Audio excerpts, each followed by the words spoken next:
We're asked to use a calculator to determine the decimal expansion of the square root of 101. And we're asked to decide whether this value appears to be rational or irrational. So you can use your calculator for that. I'm approaching it from a slightly different perspective. And what I'm looking at is this. Around the number 101, the next number down that's a perfect square is 100.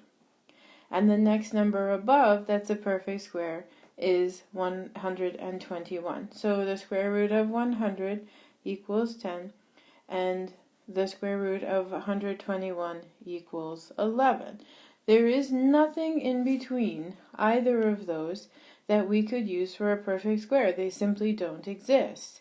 And so that tells me that I am guaranteed that any number that falls between 100 and 121 is not going to be a perfect square. I know this. I put the limits on it. I put my lower limit of 100 and I put my upper limit of 121, and there simply is no way that there's another perfect square between them. So because of that, I can say that the square root of 101 cannot be rational.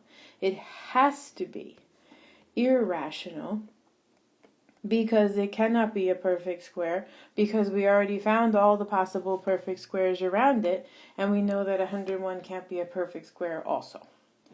So, therefore, the square root of 101 has to be irrational.